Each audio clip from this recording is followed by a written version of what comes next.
Welcome to Three and Out with Jason and Kevin. I am Jason. That's Kevin. We are brought to you by CincyJungle.com, SB Nation's Cincinnati Bengals site. We are sponsored by Eastgate Smiles Dental Care. We are coming to you from the Orange and Black Insider on YouTube and anywhere you can get podcasts. It's not just us, Three and Out on there. It's OBI. It's Chalk Talk. It's Talking Football with Bengal Jim and Friends. A lot of great shows. So click the like button. Don't smash it. Click the like button. Follow and check us out. There's a lot of great stuff every day of the week, pretty much. We have stuff coming on there. Live shows, pre-recorded shows like this one's good stuff. Kevin, Bengals are 1-2. They are not 0-3. Yes. I know that we talked earlier on the phone yesterday or today, and we both agreed that we feel much better right now heading into week 4. Yes. 0-3, I'll be honest with you, 0-3, not that they couldn't overcome it, because I think that they could, but 0-3 changes the expectations that you have on the season. 0-3 screams we're fighting for a wild card spot. 1-2 screams you are very much alive to win the division. Yes. Yeah. Yes. So, go ahead. Yeah, and I know it was a close win. I know it looked really, really bad in the beginning. But honestly, I came away from this thing feeling pretty good. Burrow's a problem. I think it's a problem that's going to get solved. I think the healthier he gets, the better he's going to look. That game was not as close as it seemed if T. Right. Higgins didn't suddenly forget how to catch the ball, which is not a problem I expect to continue. It was a weird game for him. I don't know what was going on. At some point, he disappeared in the locker room. Maybe he tweaked something. Maybe he wasn't feeling well. I couldn't tell you. But I don't expect to see that again from Higgins. And without that, this game looks much better because every other part of the team was clicking pretty well. I agree. I think it was not only that, it was the pre-snap penalties. Like you had, I don't remember what the penalty was. It might have been false start or something. But it was like false start penalties. Yeah, but it was on third. It was like on 3rd and 1, like down in red zone. Backs you up. Now it's 3rd and 6. So I think 3rd and 1, 3rd and 6 are two totally different things. Yeah. So, you clean up those 3 pre-snap penalties, or 2 of the 3, whatever. T. Higgins catches one of those 2 drop passes. You know what I mean? Or both of them, and keep the offensive pass interference call. This game looks more like a blowout than a win. Yes, it does. You know what I mean? Yes, it does. So, yeah, it was despite trying to lose, they won. You know what I mean? Because they did what they could to lose. It wasn't just Burrow not being Burrow. You know what I mean? It was the drop passes. It was pre-snap penalties. It was just the first half. In the first half, the offense looked like it did against Cleveland. Yes, it didn't show up to play. And then they came out in the second half and they kind of figured things out. And Burrow still didn't look like Burrow. But, they moved Chase around a lot. He had a big game, 12 catches, 144 yards or something like that. They moved him around. They did some different things. Mixon looked good for the most part. His stats don't say much. But, he had 3.3 yards per carry, which is nothing to write home about. But he had some big runs, including a 14-yard touchdown run. I'm on the record for saying I absolutely would have sacrificed last season. I would have sacrificed less yards per carry on average for a few breakout runs. Yeah. And Mixon is playing much closer to that than he was last season. This team needs to be able to threaten the run and not nickel and diming it. It needs to threaten breakout runs. And so far, Mixon looks like he might be up for the job. He is looking so much better than he's looked in a few years now. Yeah, last year, one big problem with the running game was there were no explosive plays. I think he had maybe like 1 carry or 2 carries over 20 yards and maybe 2 or 3. He's already over that now. Yes. I mean, he's had some big carries. So the difference between this offense, what we've seen so far this year and what we saw last year is the downfield passing game. That's kind of become their bread and butter. Just, when you have Jamar Chase and T. Higgins, you can throw the ball deep. But do that, if your ankle's messed up, right? Or calf. Right. If your calf is messed up and you can't move around in the pocket like you want to, or escape the pocket or whatever, because for those throws you have to be given more time to throw. You know, and they're not. You can tell they're not even interested in letting him drop back 5-7 yard drop. It's 3 and out, 3 steps back and throw the ball. So I do think it's more than that. Even though I honestly think people like to be like, "Oh, Burrow doesn't have an arm." Burrow's got a above adequate arm. It's absolutely fine. This is where it becomes a problem. This very, very niche point where he needs his body. He needs to brace. He's learned how to do it, and he can throw with the best of them, at least most of them. Yeah. As far as power goes. But when he cannot brace, we cannot use his whole body. We cannot use that calf. You can see there's a pretty dramatic reduction in his throw power. And I do feel like part of the second half was them figuring that out. Yeah, and you could see a couple that were like on target, like they were going to get where they were, but they floated. Like those deep outs, you know, those are typically like laser beam throws. You know what I mean? And they floated over the head of just because he can't get his whole body. Like you said, quarterbacks don't just use their arms, just like pitchers in baseball. They don't just use their arms; they use their whole body. It starts with, a pitcher starts with his foot on the rubber and pushing off and everything like that. Quarterbacks the same way. They have to use their whole body to throw. That's why I think I've seen interviews with him where he said that the most important muscle for a quarterback is his core, because they're twisting their core, to get that torque. It doesn't look the same. You and I talked on the phone earlier. We saw a tweet from Willie Lutz, talked about that Joe Burrow against the Rams reminded him of old man Ben Roethlisberger, like the last 2 years of Ben Roethlisberger in Pittsburgh, where he was a shadow of his former self. He went down when you sacked him. He didn't, Big Ben's thing was extending plays. Not like Burrow does it. Burrow does it with like a savviness, where he can sense pressure. I don't know if Ben really senses pressure. I hate this comparison, by the way. I'm not saying it's inaccurate. I just hate it. I know. I get it. I don't think Ben was savvy in the way that he could sense pressure and step up or slide in the pocket. He was just big. And when you hit him, typically you fell off. You know what I mean? He moved and slid in the pocket pretty well, but he was just really hard to sack. And, unless you're Geno Atkins or someone like that, typically you're going to have a hard time bringing him down. So, but Burrow can't extend plays right now. And Ben could not extend plays the last couple of years of his career. And they won. They went to the playoffs. I think not last year, but the year before. I think they went to the playoffs. They snuck in. And this isn't going to be Burrow for the rest of the year. This might be Burrow for a couple more weeks. That's the difference. Right. That's the difference. Right. Is Ben was on the decline. Yes. Burrow's recovering. Burrow's still young. He's going to be absolutely fine. We don't have a timetable on it. I'm still got the bye week in my head as just kind of an arbitrary point that I've picked to say, like, maybe after the bye week, we're going to start seeing Burrow doing more Burrow things back there. But I expect it to get better every week. Not even just because he's going to heal, but because he's going to learn. You know how Burrow is. It's all a mental game first. He's going to learn his own limitations. He's going to learn what he can and cannot do, and he's going to play to his strengths, even if those strengths aren't what they would be if he was fully healthy. He's going to learn how to play this new style of game as long as he has to win.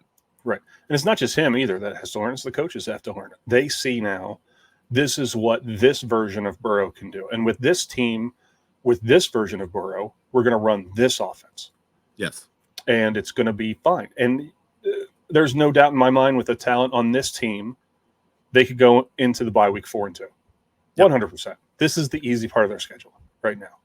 And that's kind of like you said, that's kind of my timetable too, is I'm kind of expecting to see a slightly improved version of what we saw on Monday. Yeah. A slightly improved version of that all the way up to the bye week. Improving a little bit, improving. And when we come out of the bye week, I kind of expect to be the foot, pedal to the metal. I'm hoping Joe Burrow's back. Yeah, Joe Burrow's back. Everyone's ready to go. Could be before that. We might see the more way they shades use of it. Go ahead. I was going to say the way they use Jamar Chase. I know, it's funny. The way they use Jamar Chase, just speaking to the idea of the coaching staff needs to adapt and stuff as well. That's adapting. They figure they are changing everything up. They are finding new ways to get their key players on that field, and I expect that it's going to continue that way. I expect to see more of that kind of thing in the coming game. Just want to speak to that. Now that it worked, I do think that this is going to be the new trend, at least until Burrow's healthy. I agree with that. I also think the offensive line played well. They allowed 2 sacks. Aaron Donald just ate Cordell Volson alive, but it's also Aaron Yep. Donald. So, you can look at Cordell Volson and be like, hey, man, like you were the weak point. It's Aaron Donald, and I'm not saying that Cordell Volson shouldn't have played better. I'm just saying it's Aaron Donald.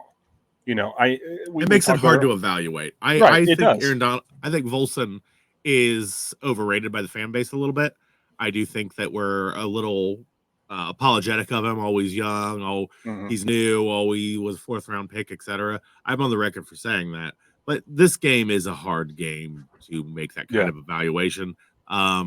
Because it's Aaron Donald. Truthfully, he held up against Aaron Donald. I mean, maybe Sometimes. better than I would expect, even though he got a 0 on PFF. I don't know, man. I don't know what PFF's doing half the time. I don't know. Well, let's do this. We could sit back and we could say name 5 guards in the NFL, 1-on-1 against Aaron Donald 10 times. How many times they're going to win? How many are going to win more than 5? I don't think there's going to be any. You know what I mean? But there's only maybe I couldn't even name you one. Here's a great guard that could go 1-on-1 against Aaron Donald. I don't know. Right. I have no idea.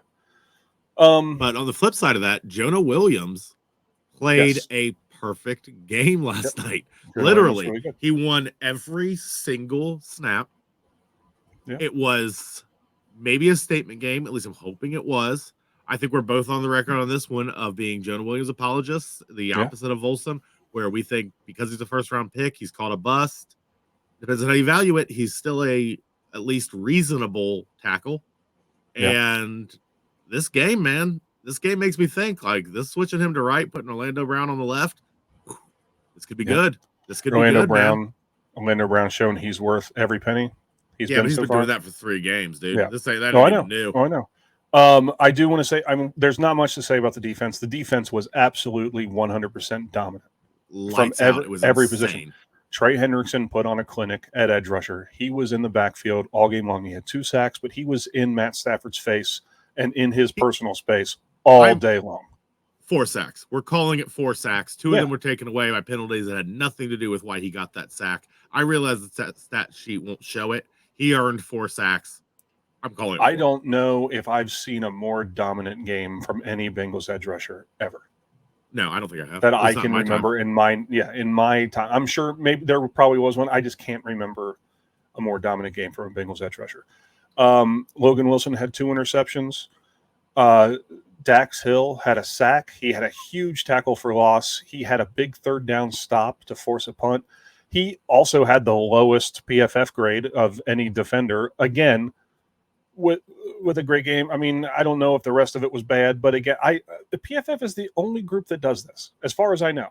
I have no idea what they do. I don't know what the formula. He let a couple big plays. Yeah. I mean, it happens. I think it's a vision issue. I think that he's young. I think it will get better as he gets more and more experience. But what I like is that top level talent, those big time plays, we're starting to see them now. Sure. And I don't think most Bengals fans are going to forget this, but you got to keep it in mind. This is basically his rookie year, man. Right. Like, I mean, he sat and he learned, but like the actual feel for the game, we're watching it happen real time right now. And he looked good. To my eyes, he looked good. He looks very good. And he's inexperienced. Like you said, this is basically a rookie year for him. And look what he did in game 3. And maybe, he had some bad plays where he gave some stuff up. There's going to be mental lapses. The safeties are the quarterback of the defense. But what he did good, it was amazing. He played great. Yep. He looks great. Yep. I'm excited about the future of the secondary.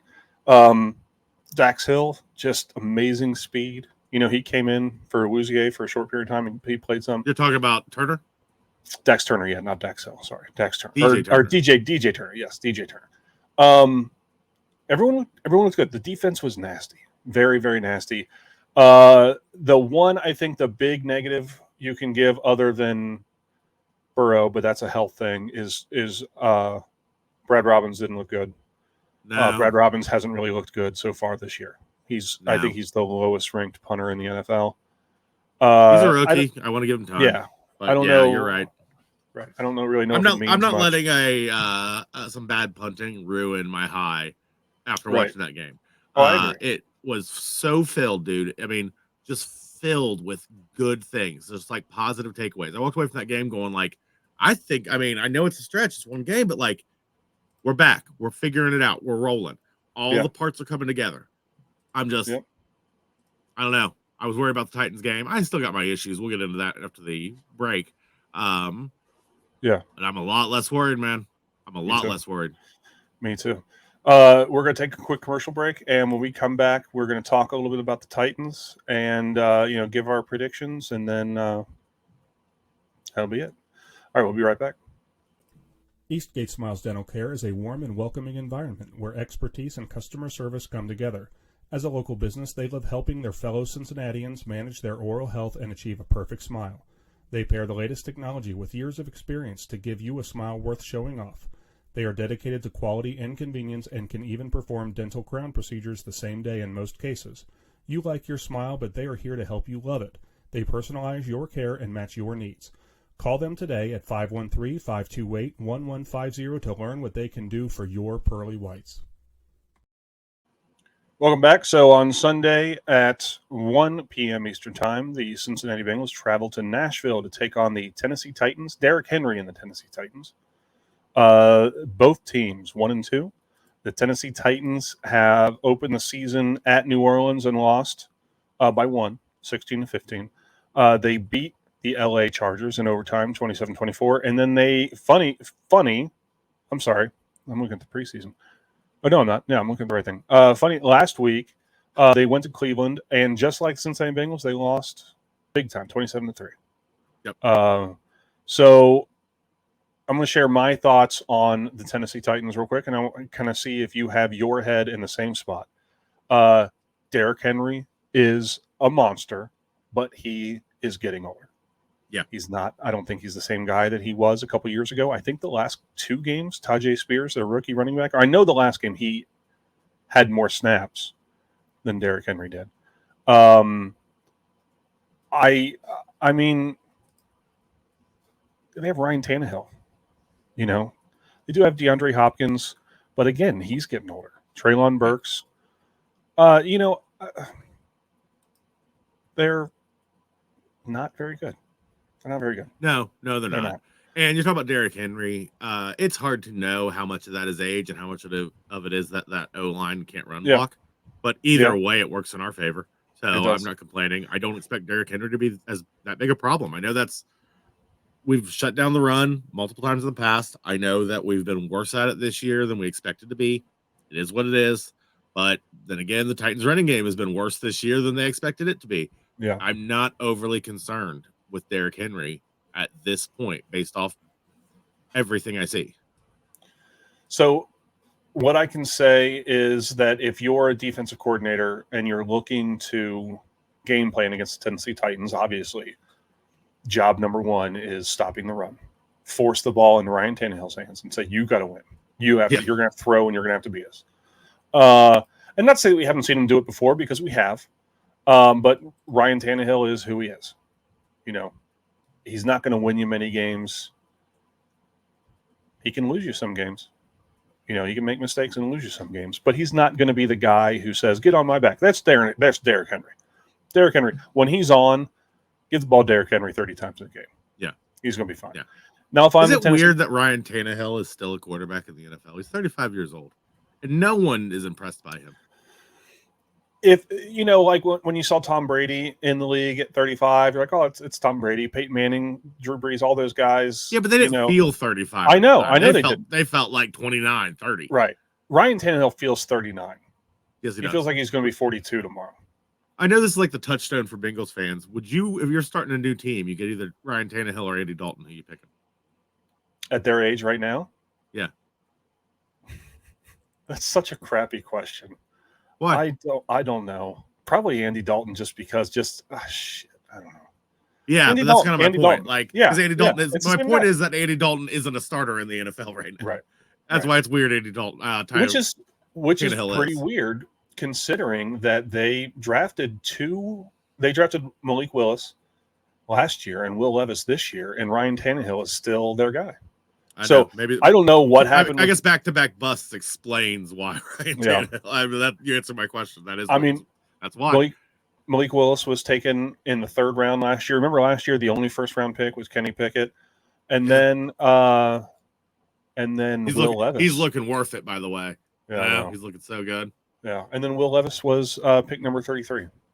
The first overall pick in the second round was actually 32 because one of the teams, I forgot who it was, forfeited. Yeah, they forfeited their pick. It was Dolphins. So Will Levis was basically, really, in a normal year, would have been the first pick of day 2 of the draft.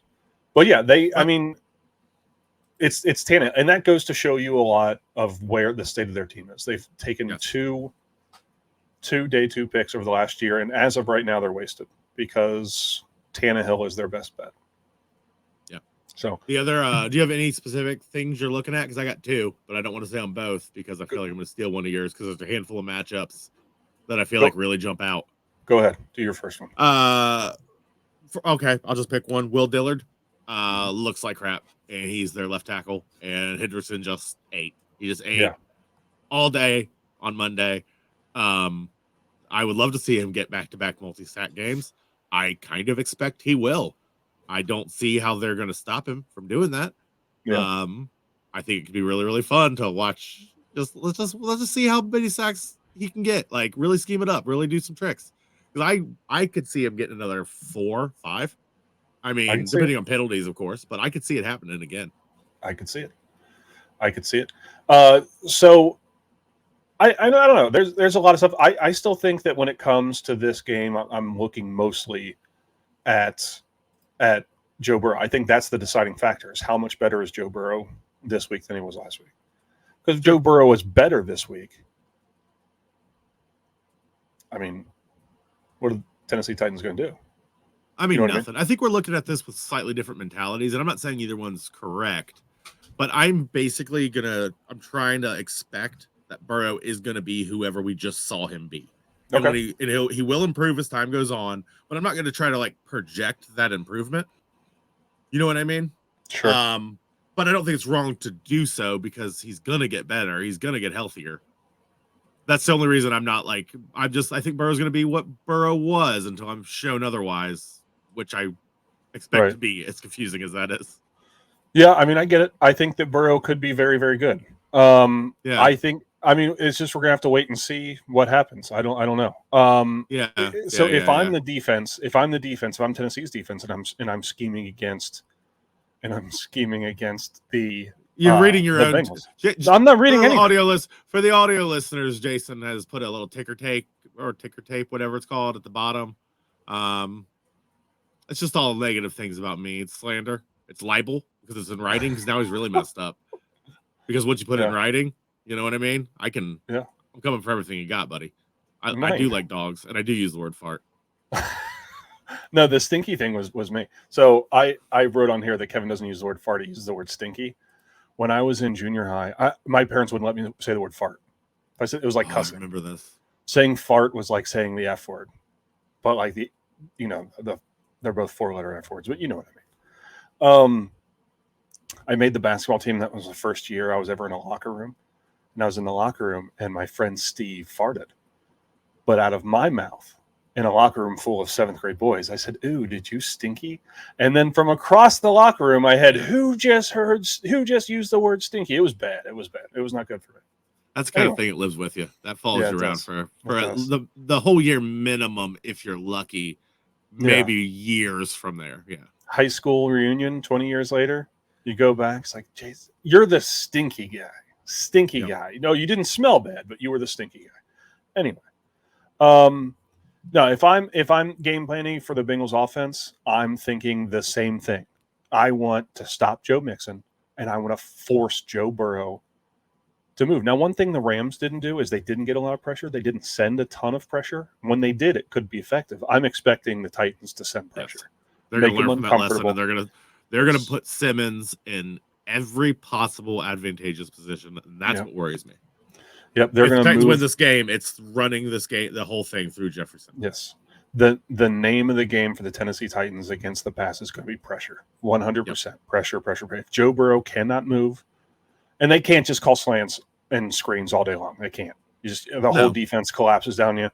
The safeties move up. It just takes everything away. So you're going to have to take some shots. You're going to have to do play. You have enough time to do play action, whatever. But that's what I'm doing. I'm going to take away the run game, and I'm going to force an injured Joe Burrow. But I'm betting on an injured Joe Burrow is better than a fully healthy 73-year-old Ryan Tannehill. That's what I I'm agree. saying. So, prediction time. Go. Real quick, I also want to just mention, if you watched that game, Christian Fulton looks crappy. He looks awful. Yeah. He's the cornerback. He should be, I'm guessing, the majority of the time, the one trying to guard Chase. Just could be fun. Just could be fun to watch. I expect Chase to eat again. It's weird that the Titans' weaknesses line up really, really well with the previous game we saw. I know. Chase and Hendrickson kind of leading the way, offense and defense, about how we won that game. And I kind of expect it to be Chase and Hendrickson all over again. Yeah. Which I'm not complaining about. That's fun football. Big plays for a wide receiver and a lot of sacks on a quarterback. I'll take it, man. That'll get you the win. All right. Who scores first point? Who scores first and how? Evan McPherson. 3 points. Bengals. Okay. All right. Yeah, all right, they're going to get off to a stronger start than the Titans, but they're going to have trouble getting downfield in the first quarter, maybe the first 2 quarters, till they figure it out again. They're in a learning phase right now. I'm going to go T. Higgins gets right. Redemption. Go down right down the field, and T. Higgins scores first. Yeah. All right. I've got $10 on T. Higgins as I haven't put it on yet, but I'm going to put $10 as T. Higgins as the first touchdown. There you go. Game. There you go. It just feels right. Burrow Yeah. loves to do that. He likes to get his players right. Give them the chance. Yep. I see it. All right. So you got the first score of the game. First turnover of the game. What's going to be? Ryan Tannehill. Dax Hill. Yeah. Interception or fumble recovery? Interception. Yeah. Interception. Right. Dax Hill's all over that field. He's learning. I mean, he's fast. He's fun. Mm-hmm. I think we're all gonna just continue the Dax Hill ride, and we're gonna have him. I'm not talking pick 6, but some significant yardage after the fact too. I'm calling it. Okay. So here's my question then, since Dax Hill's going to have the first turnover. Are the Cincinnati Bengals, the 2022 Cincinnati Bengals, week 4, is this going to be the game that's cemented in the history books as being the end of the Ryan Tannehill era in Tennessee? Are we going to see a coaching move? Are they going to move to Willis? Are they going to move to Levitz and say, hey, we're done with Tannehill? He's 1-3. He hasn't played well. I mean, we're looking at let's see. It might be the beginning of the completion. Okay. All right. One touchdown, 3 interceptions. So he's been sacked 13 times. That is a lot. It could be the beginning of the end.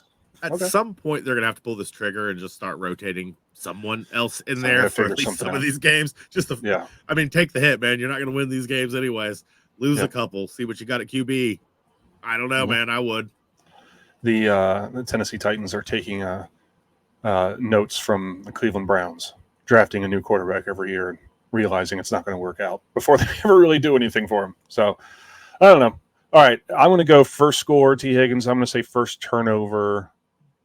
I'm going to say strip sack. Ryan Tannehill, strip sack. Who recovers? Trey Hendrickson gets the sack. I'm going to say B.J. Hill recovers. B.J. Hill recovers. There you go. Good for and, BJ. does the whole thing. Yeah, I love it. Absolutely love it. So, let's see. And then final score. I don't think it's going to be a blowout. I could see it being like 16-23, something like that. Okay. The Bengals haven't figured it out yet, but we're on the right track. We're, moving downfield a little bit better. 2 touchdowns in there. Something like that. I'm going to go 16-23. Okay.